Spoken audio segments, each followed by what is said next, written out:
Hey, it's a busy holiday week, and during this week, we are bringing you a look back at some of the most compelling stories and conversations we've covered for you in 2024. It's 24 in review. This is a podcast that seeks justice. Justice for the lives stolen by those in society that hide amongst us every day. Hidden in our towns, cities, and countrysides, the places that we work, and sometimes in our very own homes. This is Hidden Killers. Welcome to the podcast. Be sure to press subscribe wherever you download podcasts. You don't miss any breaking episodes and news on the cases that we are following. Today, we're going to be talking about Bryan Kohberger. We're going to talk about DNA and specifically one of the pieces of evidence that has been brought up to be a very, is viewed thus far publicly, solid pieces of evidence. It's a piece that connected him to his parents. It's a piece that was in the probable cause affidavit.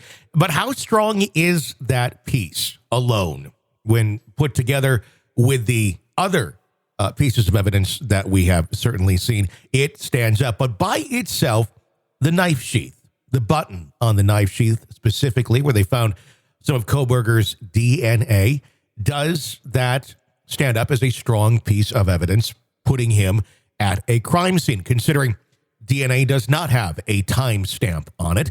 With that, we're joined by forensic scientist and Professor Dan Crane to discuss. Dan, thoughts on that? Well, I think you've already summed it up pretty nicely in saying that what I find myself telling attorneys all the time is the presence of a DNA profile doesn't tell us anything about how or when that DNA came to be associated with what you've been testing. And so in this case, with the knife sheath, we also need to bear in mind that this is a movable object, right? It's something that could have been picked up by somebody else and left at the scene of the crime. It could have been left there as the crime was being committed, right? So the DNA tests themselves are completely silent on that sort of thing. All they say is whose DNA is there. They don't tell us anything about how or when it came to be there. So, of course, the prosecution is going to argue the how and the when is because it got left there during the commission of a crime, a horrible quadruple homicide. But the defense will have the opportunity to argue that, well, the defendant discarded that knife, years ago, or somebody took that from him weeks ago, and he had nothing at all to do with the crime, right? So, and the DNA test results by themselves are absolutely silent in terms of which of those competing hypotheses might be more likely. Is there any technology here? Because with all the things that DNA can tell us, and this is not even specifically to this case, but that seems to be almost the one identifiable marker that DNA does not have for us yet, and that is time, as long as it's been there. Those are key things that really would be able to help when DNA is found at a crime scene. Is there any technology? Is there anything that you foresee ever being able to be done to give an age, give a timestamp as to when this DNA marker, whether it be touch DNA, whether it be blood, whatever it is, of when it was actually put at the scene of or whatever object we're talking about? Right. Well, it's funny. If anything, I think we're backsliding. We're getting less insights in terms of time than we would have had in the past. In the early days of DNA profiling, back in the early 90s, for instance, the test kits required quantities of DNA that it was very difficult to transfer by innocent means, by touching or sneezing even. And so those larger quantities of DNA that the earlier test kits required actually made this less of an issue because it was hard to explain how you could have gotten a blood stain the size of a quarter innocently transferred or deposited, by some innocent means. But as the test kits have become so much more sensitive, these problems associated with what are said to be persistence and transfer of DNA have just become increasingly problematic. It's conceivable from a theoretical basis that in another 5-10 years, we may have some additional tests that would give some insight in terms of the age of the sample. Those might not be based on DNA. They might be based on proteins that are coming along with the DNA. But there's going to be a lot of admissibility challenges to that sort of testing, and there's nothing like it that's available today. Obviously interesting because 20, 30 years ago, we would have said the same thing about what we have now. So, Yes. so to say, what's down the road, I guess that's anybody's guess. It's always interesting to understand how that technology continues to evolve. DNA, obviously, nice to have, but not necessarily putting him at the scene. And the connection then to where they traced him down at his parents was based on that testing of that knife sheath with that 99.99888 or something % probability that the parent of whoever touched this knife sheath are these people here in Pennsylvania. Again, it doesn't connect anyone necessarily to a murder. It just says that the DNA on this knife sheath, these are likely the parents, almost beyond a reasonable doubt. With genetic DNA testing and the way that it's going, and not necessarily speaking specifically in this case alone, but with all the people that are putting out their DNA for genetic DNA testing to learn their lineage and such, how do you see the future going as far as finding more killers or finding more people who have been at fault at a crime coming about with all that information becoming available? Well, there's no doubt that that increasing availability of DNA test results is going to be a very powerful tool for law enforcement. As long as 5 years ago, there were estimates that more than 90% of the North American population had at least two cousins whose DNA had been entered into one of those genealogy databases. Mm-hmm. Two cousins is plenty enough to do the triangulation that's needed to be able to identify somebody who is not in the database as having been the source of some material. So to a large extent, we're all under genetic surveillance these days, whether we've chosen to be or not. And I know there are some interesting civil liberties considerations here, right?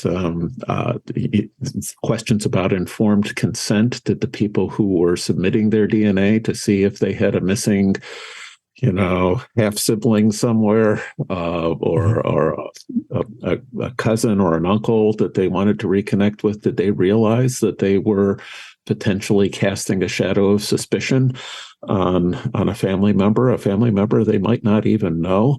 So again, there's some interesting issues in play there, but the short answer to your question is that it is certainly going to be something we hear about more and more.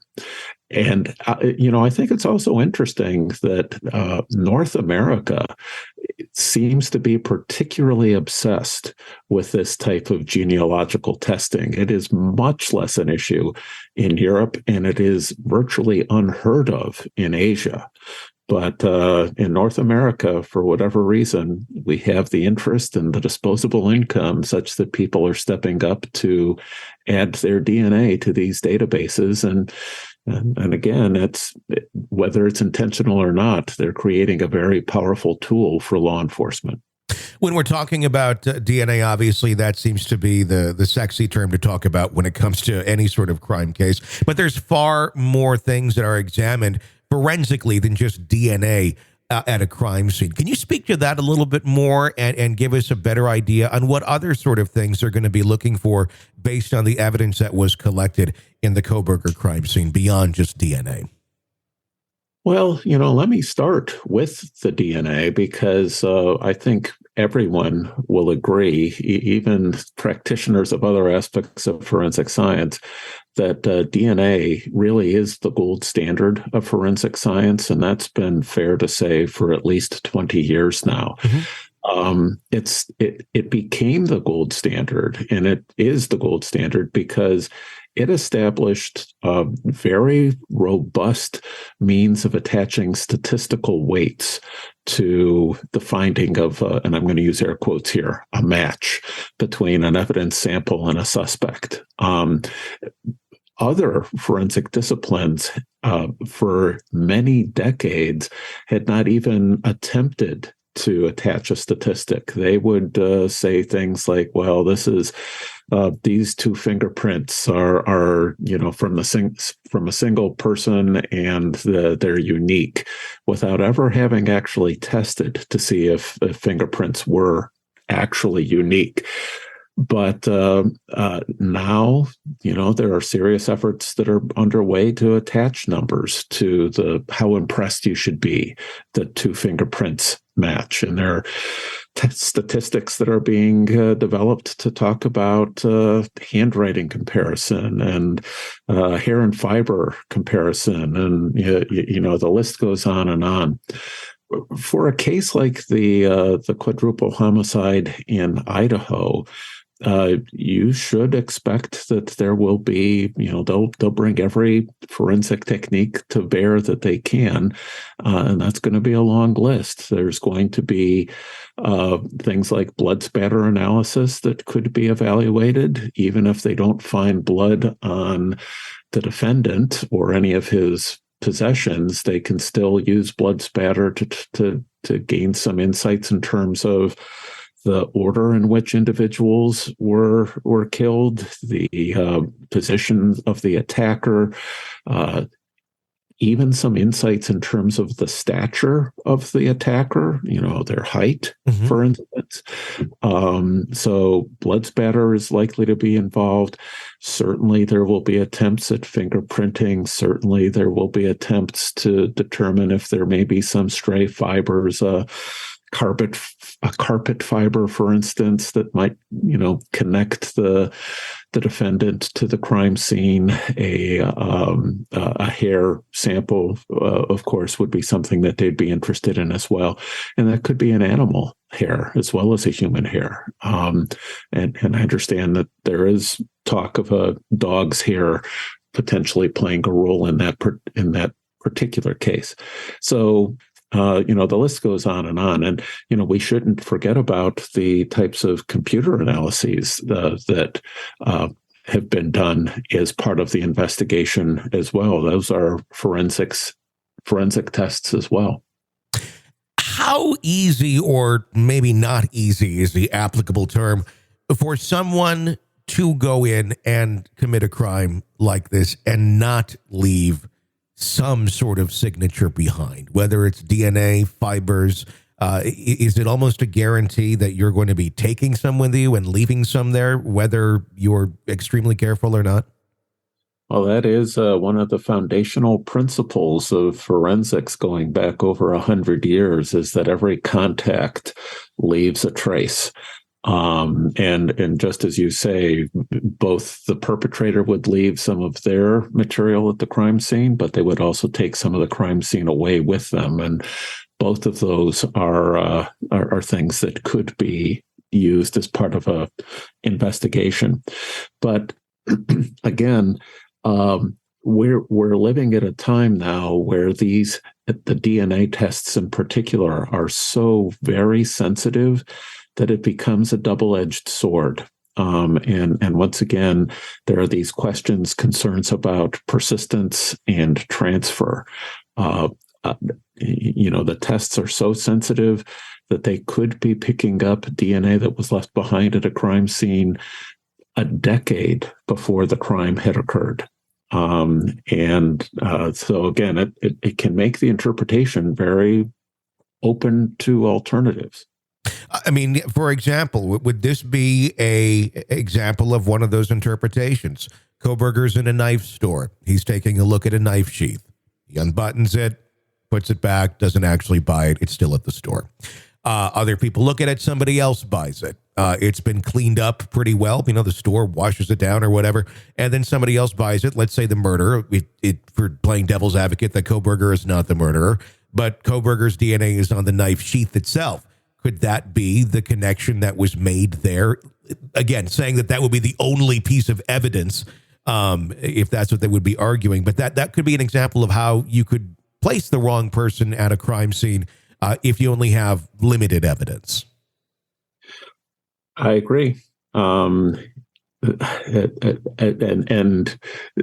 I think at some point you just have to start saying, well, how plausible would this kind of alternative be to a jury?